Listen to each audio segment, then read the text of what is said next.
Hello, and welcome to another edition of the Scenic View podcast. I'm Jonathan Owens, along with Suzanne Beasley, Artis Watkins, and Sammy Klein.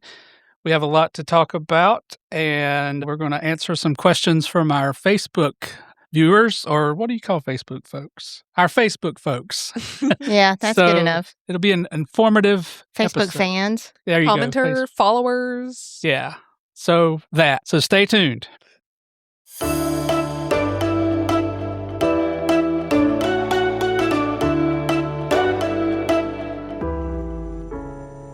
All right. So like I said, we are going to talk a lot about the budget on this episode because it has been signed into law. I guess that was Tuesday, right? Correct. Governor Stein has signed it. He was pretty positive about it. Well, yeah. I mean, it's been a long time since we had a budget, so I don't think there was any possible way he could veto that budget. True. After everything that the state's been through, since 23? Well, I mean, okay, so let's talk about how this budget is being talked about by the people who wrote it.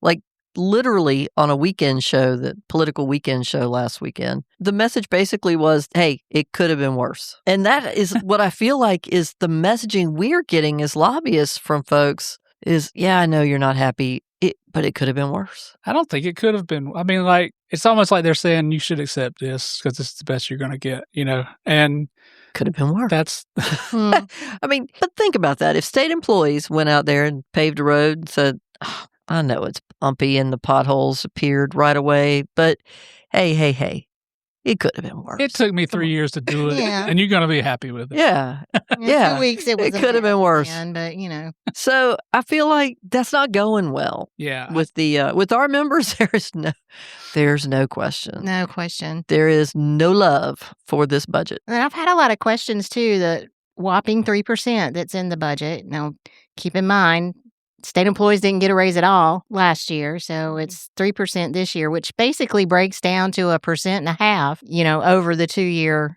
budget if you look at it in that perspective. And people know that. They know that. So 3% is what we get after completely skipping us, and it's not retroactive, and a bonus is supposed to make up for that. Oh, and guess what? And they won't see it in their July paycheck. There's that. Yeah, I posted something about, good news, you'll have at least you'll get the raise soon because it'll be in your July paycheck. And I got a stern email from, I think it was the state controller's office, that is not the case, that the raises will be in the August paycheck. You'll still get the raise for July. It'll just be in the extra part will be in the August check. So remember that, because your check will be a little bit bigger than it's actually going to be in August.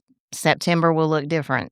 And then the bonuses will be paid out in October 15th. Saw some comments on Facebook that, what else is happening around that time? Mm-hmm. Early November. I wonder why they would wait till then to give us. That's always, Yeah, that's very convenient. Yeah. But you're right, Suzanne. You have no raise last year. Your health care goes up, barely a raise that doesn't match inflation this year, never mind last year's inflation. And you can't even get it in July. Yeah. Well, I think state employees are already in the hole. Way in the hole. Before we even didn't get a budget last year, they were in the hole. So now, even though they got a pay raise in this budget, that whopping 3% we keep talking about, they're even deeper in the hole. Yeah. Is the hole going to get deeper, though?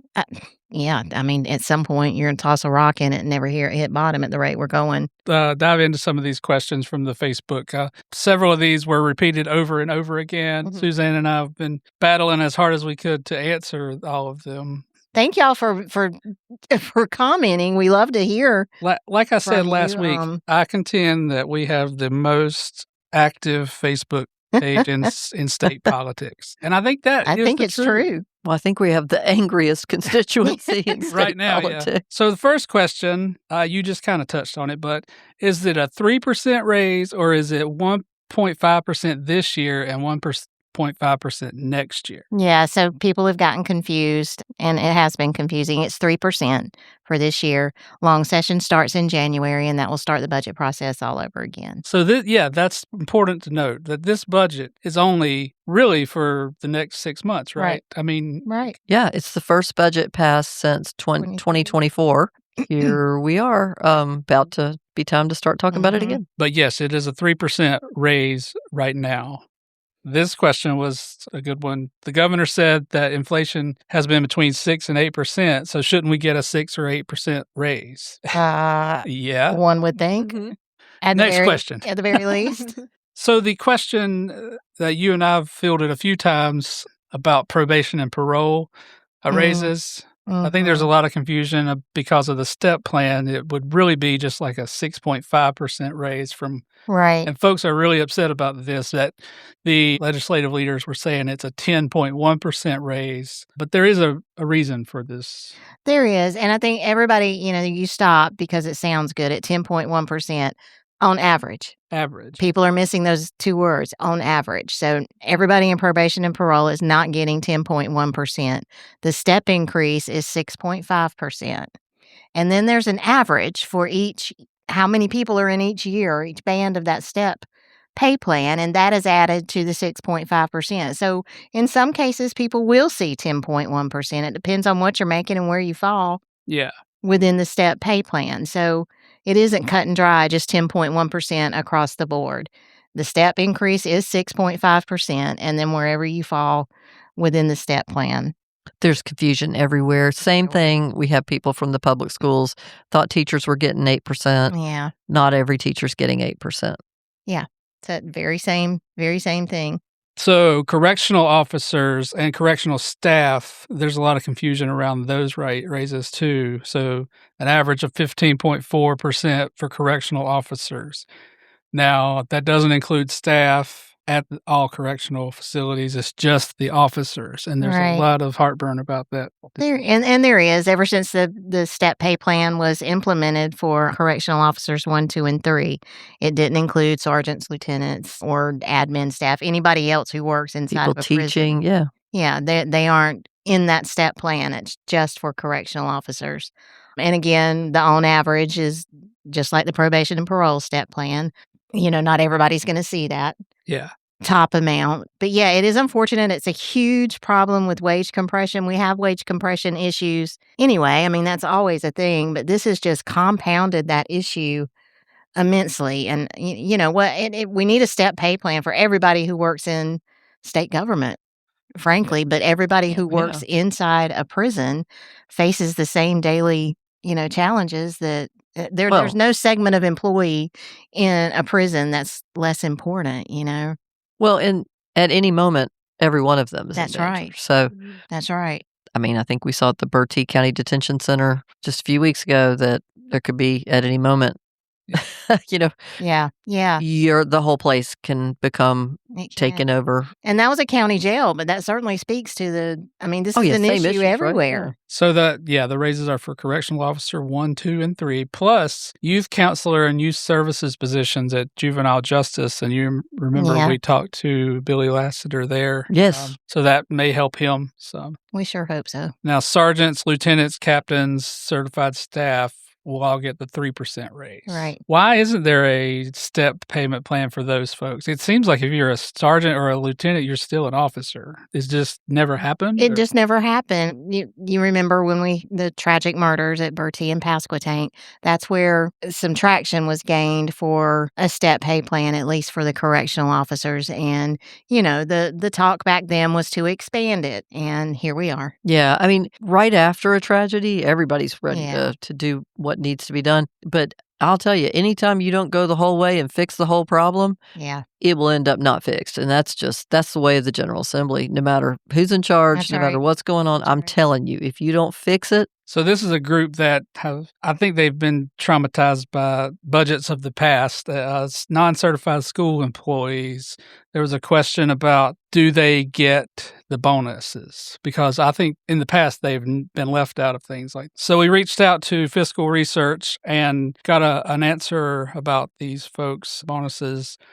The non-certified staff paid from state dollars are eligible for bonuses based on income. Local districts have the option of providing a similar bonus to non-state, non-certified staff.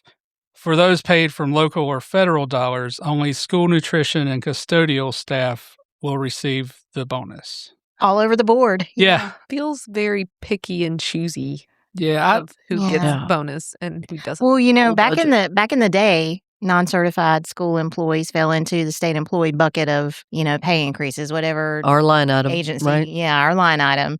Those school employees also got that. And in 19, when minimum wage was increased to $15 an hour for state employees, they cut out the non-certified employees from our line item, as we say. Yeah, that's what I was referring to when I said they've been traumatized. I think that was a big and deal. It's all over the board. Every local can do something different on that level. So there was a few questions about the $65,000 threshold, and I think that Artis has eloquently. It is such a pet peeve. I've seen comments on our social media about that. Somebody said, "Oh, yippee, 3% literally throws me, just above the $65,000 mark." Oh, and so that cost me what is it, $700 in bonus? Yeah. So $750. Right. So it's kind of one of those things like if you get a little tiny raise and it changes your IRS tax bracket, it's kind of like that. So I have a pet peeve about $65,000 being the number the State Health Plan Board of Trustees picked last year to be, these are the folks doing so well off that we're going to charge them a lot more to subsidize other folks' health insurance. And then the legislature turns around this year and says, these are the folks that are so well off because they're making $65,000 that we're not going to give them, we're going to give them not even two thirds of the bonus. So that's kind of chump. If you think about the fact that $65,000 makes you rich in the eyes of the General Assembly, only if you're a state employee and you must subsidize other things by getting less or paying more. But if you're a multimillionaire, we will subsidize you. If you want your child to go to private school, North Carolina will hand you taxpayer money. Yeah. We will subsidize it and make it easier for you to send your child to private school, no matter how rich you are. But if a state employee makes $65,000, by God, we're going to punish them. Right. That's not right, because that makes people have no reason to want to stay. You pointed out that that's the average salary for. Yeah, sorry, I left that out. Right? Yes, in North Carolina, the average person working makes $65,000. It's quite literally in that middle of the average. And yet for a state employee, you're rich. Yeah. If you get that. I just don't understand that. Why you would in a million years do that unless you want to run people off and not keep them. That's certainly a way to do it. So obviously retirees were not happy with the one-time bonus that was in the budget, as they shouldn't be. There were lots of comments, lots of questions concerning retirees, but they all obviously centered around the one question. COLA. Yeah. And I thought this question kind of summed it up. But why do retirees only get a one-time bonus? We have bills all year. Fair question, because most people don't understand everything that goes into providing the COLA. It's not as simple as going to the General Assembly and, banging on the doors for funding there. There are other things that go into it. At the end of the day, because the system has not produced money in years, in an amount large enough to pay out a recurring COLA, we have to depend on the General Assembly. 2017, they did, put in enough funding to provide a 1% recurring COLA. That's been the last COLA. And it was a long time before that, honestly.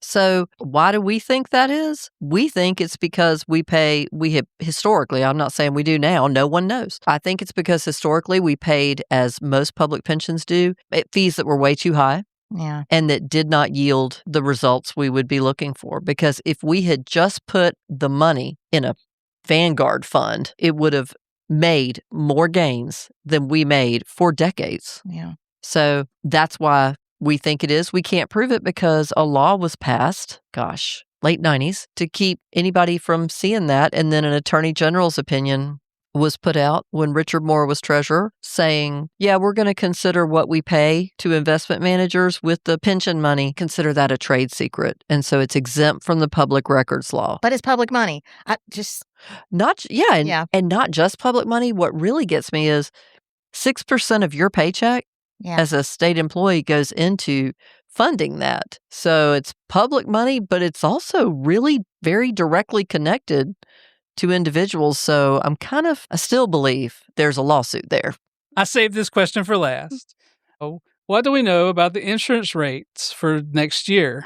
The state health plan premiums, I guess, is what they are asking about. And I save this for last because this episode, we're recording on Thursday, July 9th, and tomorrow, July 10th, the State Health Plan Board of Trustees are meeting to talk about the premiums for next year. Right. And the cost for next year. Right. So we don't know exactly what they're going to be, but we know from what we are hearing, there will be increases. There will be across the increases. board, right? And benefit changes. So tomorrow, the Board of Trustees will vote on provider contracts. They will vote on 2027 premium rates, benefits, 2027 benefits, and the third-party administrator contract and the pharmacy benefit manager contract.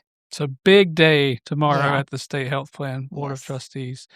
While we can't say for sure what's going to be in it, we do have State Treasurer Brad Briner and Thomas Friedman from the State Health Plan scheduled to come next week for our podcast to break it all down with us. Yeah. That should be It'll be all things State Health Plan related next week, for sure. So stay tuned for that. And the information will be in the scoop this week. So you may have gotten this recording from the scoop. So we'll have all the details in there as well and on our website. But definitely a big day tomorrow, right? Yep. And Artis is scheduled to speak in the public comments section. Right? That's correct. I think we're asking to. There's usually a public comment section, and we're asking to say a few words for sure. I hope public comment comes after. I mean, we can't really comment on what we don't have as a certainty on the. Interestingly, it does not. Public comment section is at the beginning of the agenda. It's not the retirement system when they meet. Public comment is at the end, so you actually can comment on what's been discussed in the meeting. But the State Health Plan always has public comment at the beginning of the meeting. Well, I really don't know how to comment on what has not been presented. So that'll be an interesting quandary. Oh, you know how to comment on it. You just, they won't like your comment on it. Well, I mean, I can't speak of what I do not know. Yeah. And at this point, the materials have not been shared publicly, so we won't know exactly what's up for tomorrow until tomorrow. So stay tuned and tune in next week for all State Health Plan issue. Yeah, that'll be a good one. Episode. So before we move on from the budget, let's talk a little bit about just kind of the sentiment that we had on our Facebook page. We've talked about how active it is. Seems like a very anti-incumbent sentiment from what I've seen. I think see some that are kind of, I've supported you in the past, but I'm no longer going to support you, directed at legislators. Yeah, and some folks who are a member of the Republican Party and have voted their whole lives for Republicans won't vote Republican anymore. I mean, So we posted a story about Governor Stein signing it, and there were even some comments, Governor Stein messed up again and all this thing. And I guess there is a lot of blame to go around. Governor Stein did not write this budget, but he did sign it. So, look, the anger is big and deep and wide, and it gets anybody within reach. Yeah. I mean, it cracked me up. Some of them were, seen it because, like, we, voted on the budget. And So here's one from Tiana, who said, "This isn't about one profession asking for special treatment. It's about demanding that every state employee be treated with dignity and paid a wage that reflects the value of the work we do. Divided, we're easy to ignore. United, we're impossible to overlook." That's true. So that was a good.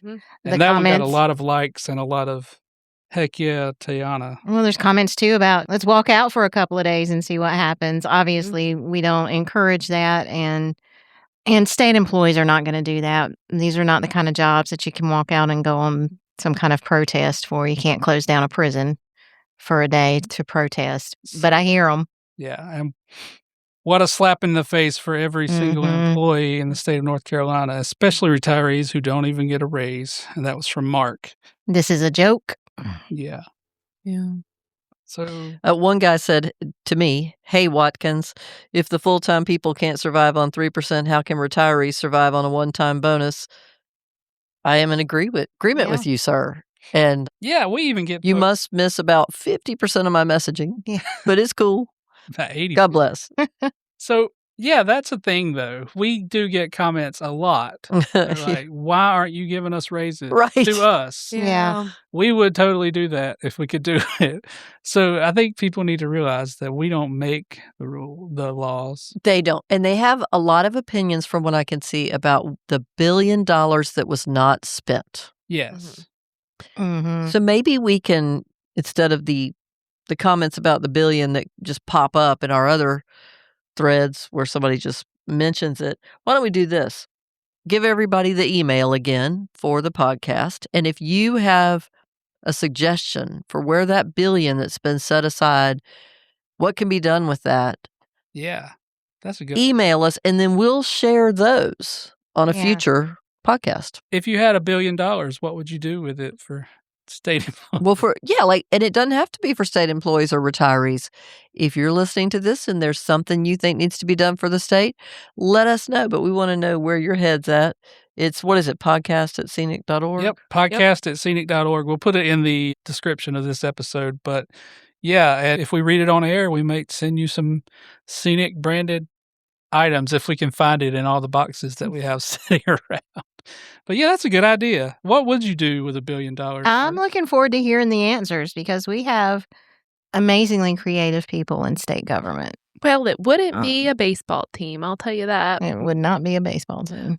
Well, we are getting a lot of that. We are getting some comments about baseball. And I don't know if that's what the $1 billion was set aside for or not. We did joke about the fact that, not joke, but we commented about the fact that the whole building was saying last week that that's definitely where it was going. But nobody knows till it happens. So let's get your input. We'll give it to the legislature and we'll read it aloud on this podcast. And if you know what, if you have an opinion on whether it should go to a baseball team and if that's a great economic move for North Carolina, go ahead and email your response in, Sammy. My question is, why does that whole building seem so happy and proud of themselves for saying it's for baseball? I mean, I don't think it's the whole building, but yeah, you're right. Yeah. Well, I mean, okay, you come off of the Stanley Cup win. Everybody's on a sports high. Pumped. And sports make people happy. And people aren't happy about gas or groceries or anything like that. So, you know what else makes people happy? Dividing that money amongst the people who are working for the state. Right. That makes people happy. Right. That would make people very happy. I still have my doubts about whether the baseball thing's going to happen or not. But at the same time, it just seems weird that you would, at this early in the game, even sports reference there, that you would set aside $1 billion when there's so many other needs. Well, they could not do a budget, though, John. Yeah. I mean, that budget had to get done, and quite frankly, it had to get done right then because we were reaching the deadline. Because it had been years. Yes, it had been years. We're creeping up on the deadline. They're going to miss it again. Yeah, our Facebook page is, prime example of what people were thinking about the legislature not doing their work on time. State employees certainly can't take off time and not do their job and expect to come back and not have trouble. So I feel like they had to get a budget done. And so that part of it hadn't been worked out. So we're going to shove this money over here, So for reference, a 1% COLA for retirees would be $586 million. Yeah. So that's a huge 1%. number. That's just 1%. 1%. So even if they did use all that money for retirees, it wouldn't go very far. Yep. But they'd take it. Yeah, definitely. They would take it over it going to something else. Yeah. Beyond the budget, another story that came out this week, Governor Stein signed Senate Bill 1041, which is the Public Workforce Modernization Act. And it does a lot of things for state employees, but the one that caught all the attention is the extended parental leave. What's it called? Yeah, parental leave. Okay. Yeah. Extended parental leave to 12 weeks from 8 weeks. And Artis, you went to the signing for that bill? Yes, Scenic President Powell was there. And babies, right? And lots of babies. So, it got a lot of press attention because it was quite a visual with all those babies at the front of the room. They were adorable. Yeah. And there were some public employees who were speaking about what it would have meant to them, when they had their kids or what it was getting ready to mean to them. A few of them were expecting. And that was a joyful one to see signed because that piece is what the press latched onto was the fact that it had the parental leave in it. Because it's been a while since state employees didn't have something taken away and just instead got something. It was something that felt good. And this bill was basically the rewrite of the State Human Resources Act. So that's a wonderful benefit, but it also did things like streamline hiring processes, change requirements for certain positions. Make things more modern. It was a follow-up to the bill last year. Yeah. And it's something that's been long overdue. Yeah. And it was passed unanimously in both houses. Yes, one of the only things. Yeah. And that's for Director Meyer. That's 2 of 2 on bills around the State Human Resources Act that had unanimous agreement. It's hard to vote against babies, I guess. Right? It is. Yeah, they were. It's nice to see something. They were pretty cute. Yeah. And Senator Corbin, by the way, was the primary sponsor on that bill. What else came in that act that maybe didn't get as much attention? Anything specific? Well, there are positions that currently require a 4-year degree that don't necessarily need someone with a 4-year degree. There may be experience and knowledge combined that meets the requirements of actually doing the job. So just streamlining requirements for hiring, the time that it takes to hire. Mm-hmm. So this is the bill that a few episodes back I mentioned that this is something that we don't always get credit for, but we saw the first version of this bill. There were some things that we didn't agree with. That's right. We were able to work directly with Director Meyer and ultimately with Senator Corbin, to make the changes. Because when you modernize things, you don't want to throw out protections that are reasonable protections for people who work for politicians to have at their job. That as long as you do your job, you won't get kicked out just because somebody from a different party comes in or something.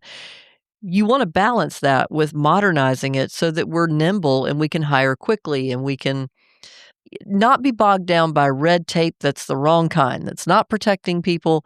It's just kind of slowing things down and making us way too old-fashioned. And that takes input from all sides, like you were just saying, John. I mean, part of the work that Scenic does that people don't see.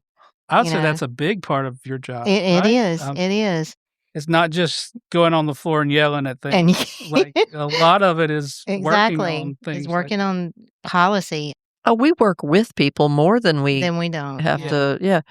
I mean, you have to, really, if you want to see something move. The building is generally a place where people do reach out if they think there could be, if you want a bill passed and you think there could be opposition, first thing we'll tell you is if we had a bill we wanted passed, we would go find the people we think are going to probably have a problem with it and talk to them about it and see where their biggest issues are.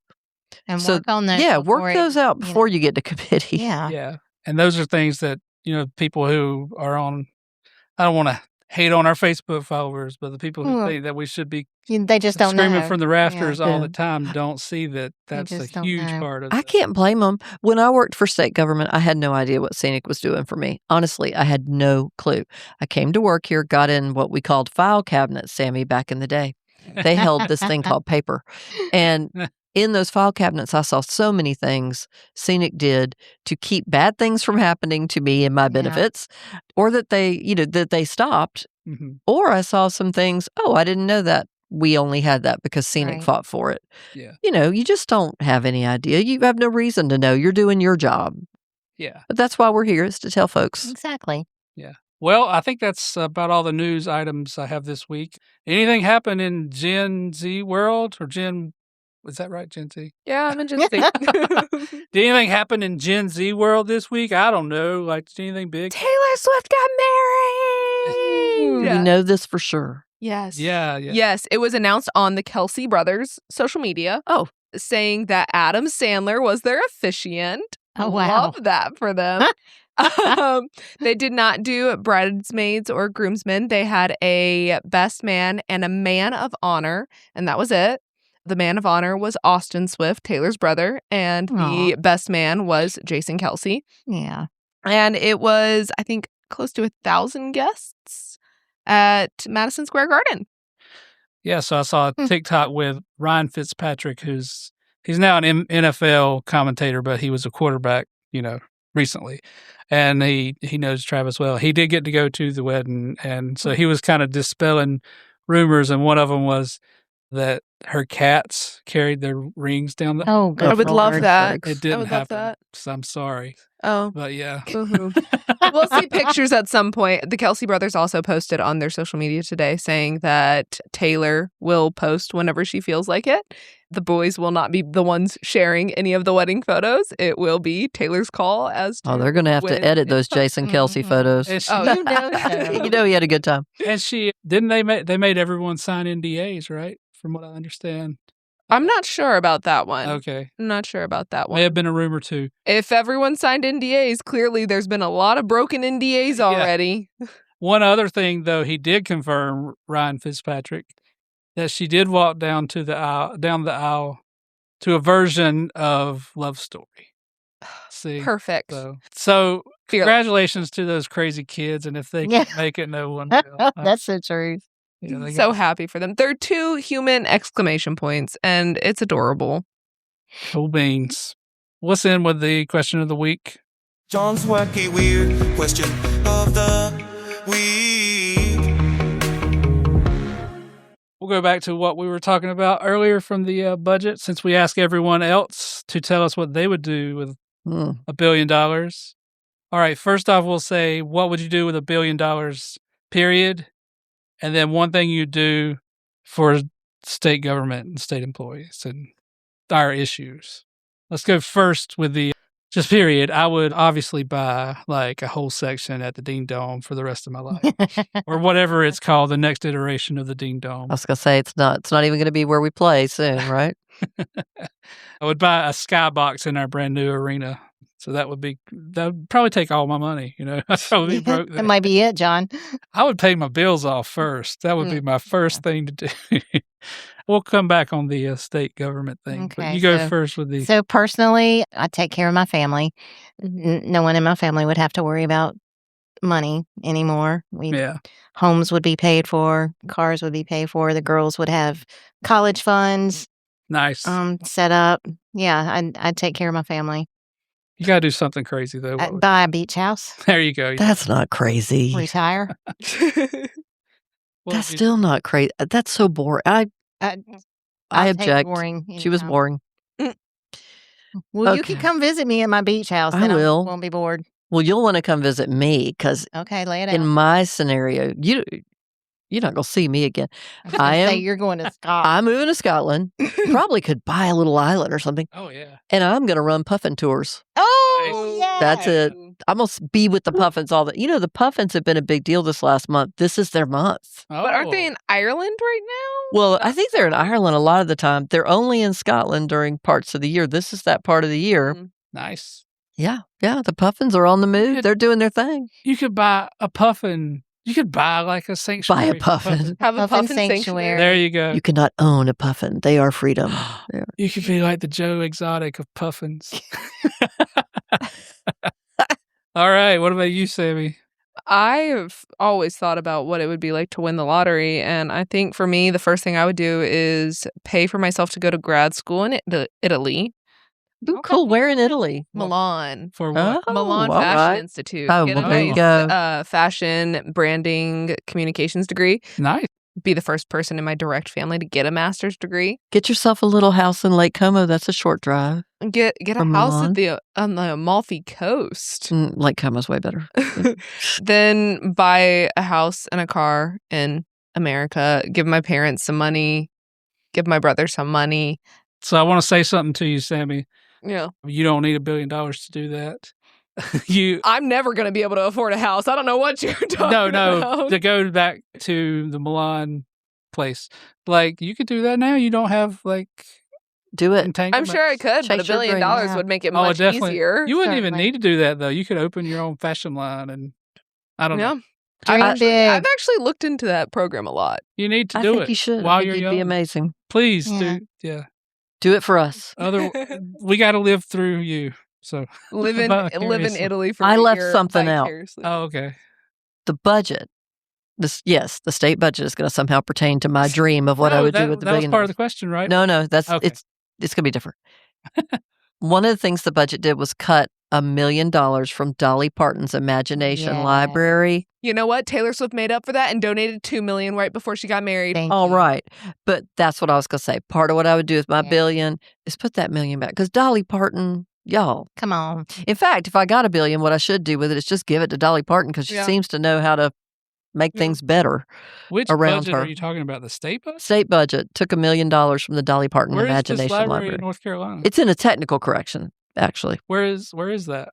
Is it in? It's North not Carolina? like a library. It's it's a program, so you wouldn't know this because we don't have littles at this time. But yeah, you get a free book a month. I think it is. Wow, shame on It's pretty cool because sign your kid up for it, and it's a really cool thing that yeah.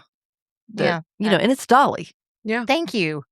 Whacking at anything. And the Dolly, no piece of legislation coming out of the North Carolina General Assembly. I know she's from Tennessee, but come on.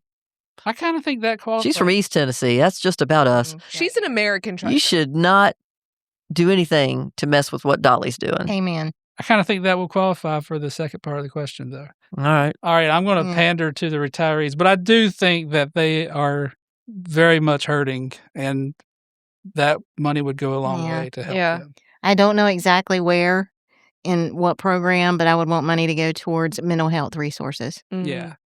Yes. Yeah. But of course, it wouldn't be recurring money. This would be one time. Oh, is it one-time money? It's one time. It's a lot of money, though. You could do It's a lot of money. You could do something good. Yeah. And I think I'm with you, John. I would do something for retirees, but it wouldn't be like COLA bonuses. I think put that money in some kind of fund to where you could adjust the clicks in the formula. Yes. Yeah. Yes. You could put that money aside, do a click now, and have enough of it invested, to continue, because every click in the formula would change the actual check like a real COLA for retirees, 0.4%. And then down the line, it would benefit the current workforce. Yeah. So I think that'd be a great use of the money. Yeah, that's true. So it would not only affect current retirees, but future. It would help everybody. That's a good idea. What about you, Sammy? I don't know. Because you both said, help the retirees. And honestly, that's all I'm thinking about, too. They need something. You need to give them something. They put in their more than a tank of gas. Work and are the reason that the state became the way it is and is such an amazing state that people want to move to. You need to give them something for it. Good sentiment to end on there. I think we all can agree with that. So thank you for joining us next week. Remember, we do have a very important episode with State Treasurer Brad Briner and Thomas Friedman from the State Health Plan. Mm-hmm. Be sure to check out scenic.org for everything going on with Scenic and the State Health Plan announcement on Friday. And have a good week.